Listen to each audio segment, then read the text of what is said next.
신앙 고백 드리겠습니다. 전능하사 천지를 만드신 하나님 아버지를 내가 믿사오며 그 외아들 우리 주 예수 그리스도를 믿사오니 이는 성령으로 잉태하사 동정녀 마리아에게 나시고 본디오 빌라도에게 고난을 받으사 십자가에 못 박혀 죽으시고 장사한 지 사흘 만에 죽은 자 가운데서 다시 살아나시며 하늘에 오르사 전능하신 하나님 우편에 앉아 계시다가 저리어서 산자와 죽은 자를 심판하러 오시리라. 성령을 믿사오며 거룩한 공회와 성도와 서로 교통하는 것과 죄를 사하여 주시는 것과 몸이 다시 사는 것과 영원히 사는 것을 믿사옵나이다. 아멘. 찬송가 449장 찬송드리겠습니다. 449장입니다.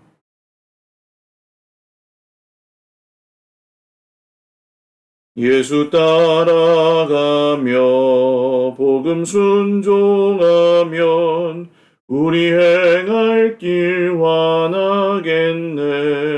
주를 의지하며 순종하는 자를 주가 늘 함께 하시리라. 의지하고 순종하는 길은 예수 안에 즐겁고 복된 길이로다. 해를 당하거나 우리 고생할 때 주가 위로해 주시겠네. 주를 의지하며 순종하는 자를 주가 안위해 주시리라. 의지하고 순종하는 길은 예수 안에 즐겁고 복된 길이로다.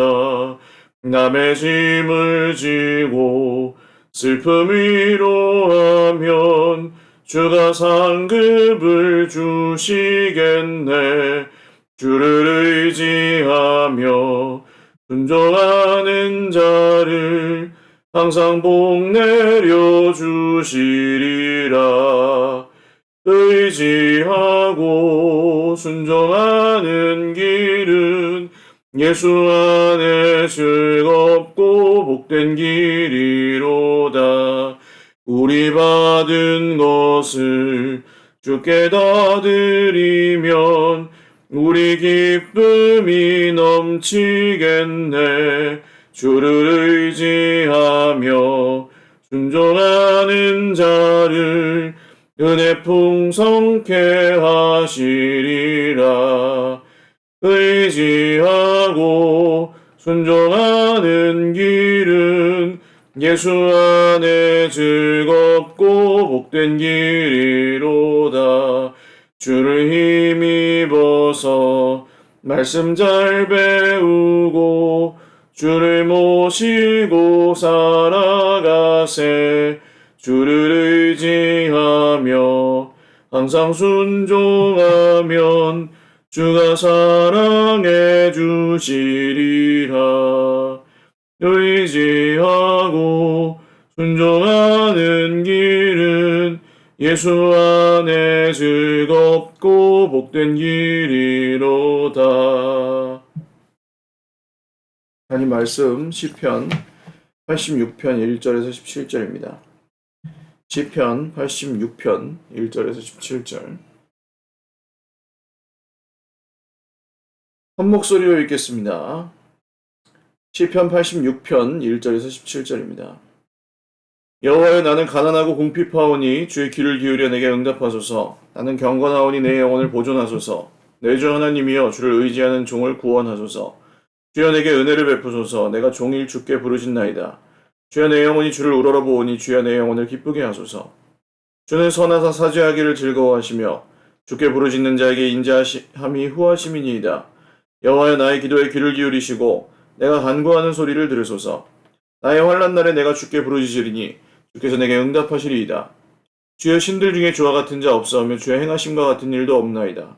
주여, 주께서 지으신 모든 민족이 와서 주의 앞에 경배하며 주의 이름에 영광을 돌리리이다. 무릇 주는 위대하사 기이한 일들을 행하시오니 주만이 하나님이시니이다. 여호와여, 주의 도를 내게 가르치소서. 내가 주의 진리에 행하오리니 일심으로 주의 이름을 경외하게 하소서. 주 나의 하나님이여 내가 전심으로 주를 찬송하고 영원토록 주의 이름의 영광을 돌리오리니 이는 내게 향하신 주의 인자하심이 크사 내 영혼을 깊은 수월에서 건지셨음이니이다. 하나님이여 교만한 자들이 일어나 나를 치고 포악한 자의 무리가 내 영혼을 찾아 싸우며 자기 앞에 주를 두지 아니하였나이다. 그러나 주여 주는 긍휼히 여기시며 은혜를 베푸시며 노하기를 더디하시며 인자와 진실이 풍성하신 하나님이시오니 내게로 돌이키사 내게 은혜를 베푸소서. 주의 종에게 힘을 주시고 주의 여종의 아들을 구원하소서. 은총의 표적을 내게 보이소서. 그러면 나를 미워하는 그들이 보고 부끄러워하오리니 여호와여 주는 나를 돕고 위로하시는 이신이이다. 아멘. 기도드리겠습니다. 살아계신 하나님 아버지 감사합니다. 주님의 이름을 찬송하며 주님을 찬양합니다. 오늘도 주의 백성들에게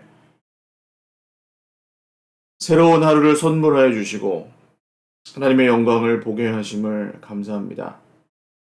주님, 오늘도 주님의 은혜로 하루를 살게 하시고 숨을 쉬게 하시고 성령께서 저희 가운데 함께 하셔서 인도하시고 이끌어 주시옵소서. 드리는 예배 가운데 모든 기도의 제목들 주님께서 신실하게 들어응답하시고 하나님의 영광을 우리가 함께 기뻐하며 계속해서 보게 하옵소서. 감사하옵고 예수님의 이름으로 기도 올리옵나이다. 아멘. 할렐루야. 오늘도 하나님의 은혜와 평강으로 풍성한 하루 되시기를 바랍니다. 다윗의 기도라고 제목이 붙여져 있는 시편이죠. 여호와여 나는 가난하고 궁핍하오니 주의 귀를 기울여 내게 응답하소서. 자신의 상태를 인식하는 데서부터 하나님을 향하는 출발점이 됩니다. 그러니까 스스로 아무 문제가 없고 아주 의롭고 잘하고 있는 사람은 하나님을 별로 필요로 하지 않기 때문에 그냥 하나님과 상관없는 삶을 살기를 더 기뻐합니다. 더군다나 하나님을 필요로 하지 않는 삶은 어떤 식으로 흘러가냐 하면 하나님을 왜 의지하라고 하는지, 왜 하나님을 섬기는지 이런 것도 이해가 안 가는 거죠. 자기 나름대로 자기의 삶을 잘 꾸려나가고 있다고 믿기 때문에. 그래서 그의 삶에는 하나님이 주시는 변화나 성숙 같은 게 일어나기가 어렵습니다. 다윗의 인생을 보시면 평생에 사실 고난이 늘 있죠. 그리고 사람 때문에 고통을 당할 때가 많고 한데 그것이 사실은 다윗이 하나님 앞에 늘 거하고 하나님이 잃어버리지 않기 위해 몸부림치는 그렇게 살아갈 수 있는 어떤 장치가 되었던 것 같습니다. 그러니까 하나님의 사람, 하나님의 마음에 합한 사람이라는 별명을 가지고 있는 다윗은 그가 온전하고 완벽한 사람이었기 때문에 하나님 마음에 합한 것이 아니고 하나님을 잃어버리지 않기 위해서 고난 중에도 늘 자기 자신의 가난함과 궁핍함을 하나님께 기도로 아뢰는 사람이었기 때문에 그가 하나님 마음에 합한 사람이었던 것이죠. 주님께 기도로 이렇게 시작한 시는 5절부터는 하나님이 어떤 분이신지 그리고 그런 하나님을 자기가 어떻게 믿고 있는지 하나님 어떤 분이십니까? 선하사 사죄하기를 즐거워하시며 부르짖는 자에게 인자함이 후하심이니이다. 하나님을 향해서 기도하고 도와달라고 부르짖는 것, 하나님께 잘못을 아뢰고 뉘우치고 죄송하다고 말씀드리는 것은 너무나 당연한 일입니다. 근데 이 과정을 빠뜨리고 하나님께서 나에게 호의를 베풀지 않으신다고 오해하시는 분들이 굉장히 많아요. 그러니까 내가 막 아무렇게나 해도 하나님을 막 대해도 하나님을 멸시하고 하나님이 안 계신 것처럼 살아도 하나님은 마치 나에게 뭔가 복을 늘 주셔야 되는 분인 것처럼 착각합니다. 대단한 착각이죠. 평소에 자기가 하나님을 어떻게 대하는지를 알아야, 아는 사람들은 죄송한 마음을 늘 갖고 있잖아요. 차라리. 제가 부족해요. 그런 사람들. 하나님께 제가 충분히 하나님 섬기지 못해요. 이렇게 생각하는 사람은 하나님이 당연히 나에게 복을 줘야 된다고 생각하지 않습니다. 하나님께 죄송한 마음을 갖고 있는 사람들. 그런데, 이런 모순이 있어요. 하나님을 제대로 섬기지 않는다고 자기가 생각하면서도 그래도 마음 한구석에서 하나님은 그러시면 안 되지 나한테. 이런 생각이 있다는 겁니다. 하나님께서 뭐 우리가 하는 거에 따라서 뭐 잘해주시고 못해주신다는 그런 뜻이 아닙니다. 하나님을 어떻게 대할 것인지에 대한 문제예요. 하나님을 어떤 분으로 대하는지. 우리는 누구의 사랑도 누구의 친절도 당연하게 여기면 안 됩니다. 그 사람이 사람을 어떻게 대하는지는 하나님을 어떻게 대하는지와 굉장히 밀접한 관련이 있고, 사람의 그 사랑과 친절을 우습게 여기고 멸시하는 사람은 하나님에게도 그렇게 할 가능성이 높아요. 그래서 이런 것들이 기도 가운데 우리 스스로를 살피는 것과 하나님을 향한 우리의 태도를 돌아보는 것이 우리가 하나님과의 관계를 잘 유지하는 또 길입니다. 8절부터는 찬양하죠. 주여 신들 중에 주와 같은 자 없사오며, 그러니까 모든 우상들, 세상의 모든 신들은 하나님과 같지 않다는 거예요. 이게 또 우리가 삶 가운데 발견해야 되는 아주 중요한 원리죠. 우리도 모르게 우리가 좋아하는 우상들을 섬기지 않습니까? 본능적으로. 그래서 어떤 쾌락일 수도 있고, 뭐 우리의 스스로의 이익일 수도 있고, 자존심일 수도 있고, 뭐 돈, 권력, 명예, 사람의 인정, 이런 것들이 우리의 우상이 될 수가 있는데, 그런 우상들은 우리에게 행복 비슷한 것을 주는 것 같지만 사실 영원하지 않고 하나님 같지 않습니다. 언젠가는 우리는 배신을 당하고 그런 것들로부터 얻는 행복은 사실은 뭐 좋지만 일시적인 유사 행복일 뿐이죠. 그래서 하나님 같은 분이 안 계시고 하나님만 하나님이시다라는 고백은 너무나 진리이고 또 하나님을 기쁘시게 해드리는 고백인 것 같아요. 그러기 위해서 필요한 것은 말씀입니다. 여호와여 주의 도를 내게 가르치소서. 11절. 여호와여 주의 도를 내게 가르치소서. 일단 이 신앙은 말씀을 향한 관심으로 표현됩니다. 말씀에 관심이 없다. 그게 기독교를 잘 모르는 거죠. 말씀에 관심이 없기 때문에 기독교를 잘 모르고, 기독교를 잘 모르기 때문에 말씀에 관심이 없고, 이런 악순환입니다. 성경에 관심이 없는 성도가 있어요. 나는 뭐 이런 읽는 거나 이렇게 생각하고 이렇게 이런 건 별로 관심이 없고 나는 느낌이 와야 된다. 뭐 이런 사람들. 예수님을 잘못 믿는 사람입니다. 왜 제가 이렇게 분명하게 말씀을 드리냐 하면, 이런 것도 신앙이고 저런 것도 신앙이에요. 다 그냥 그렇게 가르쳐 왔거든요. 아니에요. 여러분, 어려울 때일수록 본질로 돌아가셔야 됩니다. 말씀을 믿는 믿음이 기독교의 믿음입니다. 하나님의 말씀. 하나님께서 예수님을 통해 행하신 일, 거기에 관심이 없다면 그는 예수님을 믿는 것이 아니라 그냥 기독교라는 종교의 껍데기만 수박 겉핥기식으로 믿고 있을 뿐입니다. 그래서 말씀에 대한 관심으로 그것이 표출되고, 오해가 있죠. 말씀을 따라 사는 것이 굉장히 내 걸 막 포기하고 손해를 봐야 된다고 생각하는 오해. 이 오해도 정말 기독교의 뿌리 깊은 오해인데, 하나님은 말씀을 우리에게 주실 때 우리를 괴롭히려고 주신 것이 아니고 이 말씀을 통해 우리를 구원하시려고 주셨습니다. 할렐루야. 그래서 이 말씀대로 살고 싶어하고 말씀을 깨닫고 싶어하는 이 열망은 성도의 당연한 특권이에요. 특권. 하나님이 우리를 괴롭히려고 주신 게 아니기 때문에. 말씀을 따라가지 않으면 하나님 경외할 수 없습니다. 말씀을 무시한 채로 하나님 경외하며 살 수 없습니다. 하나님 예배할 수 없습니다. 하나님 찬양할 수 없습니다. 그래서 말씀에 대한 관심, 말씀을 사랑하는 것, 이것은 그게 뭐 내가 말씀을 이해하는 그 내용적인 이해가 부족하다 할지라도, 내가 그 말씀을 누군가에게 표현하지 못한다 할지라도, 말씀을 사랑하는 분들은 하나님을 사랑하고 경외하는 분들이에요. 그렇게 되어 있습니다. 스스로 말씀을 사랑하며 잘 먹고 묵상하는 분들 걱정 안 해요, 저는. 그렇지 않은 분들이나 좀 잘못된 동기로 말씀을 접하고 계시는 분들이 좀 위험한 거죠. 뭐 새벽에 기도하시는 분들은 대부분 저는 사실 걱정할 필요가 없다는 생각이 듭니다.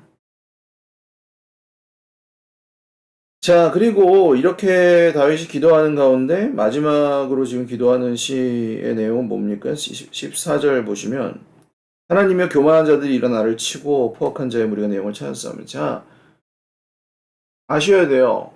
하나님을 이렇게 섬기며 기도와 하나님을 향한 그 믿음과 또 하나님을 찬양하고 예배하는 것과 말씀을 사랑하는 것과 이건 우리 성도들에게 있는 아주 정말 누릴 수 있는 풍성한 생명이고 하나님이 주신 선물과 같은 것인데, 이런 모든 것에도 불구하고 적이 있어요. 대적. 우리를 힘들게 하고 괴롭히는, 하나님의 뜻대로 사는 것을 방해하는 대적이 있단 말입니다. 이 대적이 우리를 칠 때, 그때 그를 바라보지 않고 하나님을 바라보는 것이 우리의 영적 전쟁입니다. 여러분, 이 전쟁에서 꼭 승리하실 수 있기를 바랍니다. 저는 모든 걸 이제 전쟁으로 해석하는 것을 그렇게 뭐 별로 좋아하지는 않는데, 이건 싸움이 맞아요. 나는 자꾸 억울하고 힘들어서 사람 쪽을 바라보게 되어 있습니다. 그렇게 돼요, 사람이. 한두 번이지 참는 것도, 계속 이제 억울한 일을 당하고 하다 보면, 그게 이제 곱씹고 생각하면서 점점 더 안 좋아지는 거죠, 마음속에서. 당한 상처보다 더 큰 피해를 입게 되는 거죠. 자기를 보호하셔야 됩니다, 그때. 하나님은 뭘 원하실까? 하나님은 우리를 지켜주시길 원하십니다. 하나님은 그를 심판하고 우리를 지키시기를 원하시는 거예요. 그걸 의심하시면 안 돼요. 그래서 그때 하나님 쪽으로 가는 겁니다. 주여, 주는 긍휼히 여기시며 은혜를 베푸시며 노하기를 더디하시며 인자와 진실이 풍성하신 하나님이시오니 내게로 돌이키사 내게 은혜를 베푸소서. 은총의 표정을 내게 보이소서. 그러면 나를 미워하는 그들이 보고 부끄러워하오니 여호와의 준 나를 돕고 위로하시는 이신이다. 뭐예요? 이게 내가 무조건 맞으니까 하나님을 내 쪽으로 끌어당기는 그러는 게 아니고, 정말 주님의 도를 따라 주님을 따르려고 애쓰며 사는 삶 가운데 우리가 실패를 경험하거나 우리를 힘들게 하는 사람들을 경험할 때, 그럴 때 있긴 한데, 근데 그때 하나님께서 우리 편이 되어 주신다는 거예요. 결국은. 할렐루야. 여러분, 감내해야 되는 고통들이, 애매한 고난들이 우리 성도의 삶에 있어요. 없는 사람 없습니다. 성도의 삶에는 그런 고통들이 따릅니다. 그렇지만 하나님은 결국 우리의 편이 되셔서 우리에게 그 은혜의 증거들을 보이시고 또 우리의 원수들을 부끄럽게 하시고 심판하시는 날이 오게 하신다는 거예요. 지금 비록 사람으로 인하여 어떤 문제로 인하여 그런 사망의 음침한 골짜기를 지나고 계시는 분이 혹시 계시다 할지라도 여러분 힘내십시오. 하나님은 우리가 말씀을 따라가고 하나님을 경외하는 성도의 삶을 살아가는 한, 믿음으로 살아가는 한, 하나님은 언제나 우리를 향한 구원을 결코 취소하지 않으십니다. 그리고 반드시 우리의 대적들을 심판하시고 또 우리를 회복하여 주실 것입니다. 다윗에게 그러하셨던 것처럼 다윗의 자손으로 오신 예수님이 지금도 그 일을 하고 계시니 여러분 오늘도 주 예수님을 잃어버리지 마시고 어떤 싸움, 영적 전쟁에서 지지 마시고 사람이나 문제에 우상에게 끌려 들어가지 마시고 다윗이 드렸던 이 기도, 신뢰, 찬양, 믿음의 고백들, 그리고 심판과 구원에 대한 간구, 이런 것들이 저와 여러분의 입술과 마음에 계속 있으시기를 주님의 이름으로 축원합니다. 기도드리겠습니다. 하나님, 힘들게 한 사람이 있습니다. 문제가 있습니다. 가난하고 궁핍합니다. 다윗의 고백이 사실 우리의 고백입니다. 그러나 주님이 살아계시오니 오늘도 사랑하는 형제 자매들을 이끌어 주시고 사람에게 문제에게 빼앗길 수 있는 우리의 마음을 주님께서 붙잡아 주시옵소서. 위로가 필요합니다. 눈물 닦아주시고 다시 일으켜 세워 주시옵소서. 주님이 주시는 평안과 안식을 누리게 하여 주옵소서. 감사하옵고 예수님의 이름으로 기도 올리옵나이다. 아멘. 네, 감사합니다. 오늘도 주님 안에서 풍성하고 행복한 하루 되시기를 바랍니다. 사랑하고 축복합니다.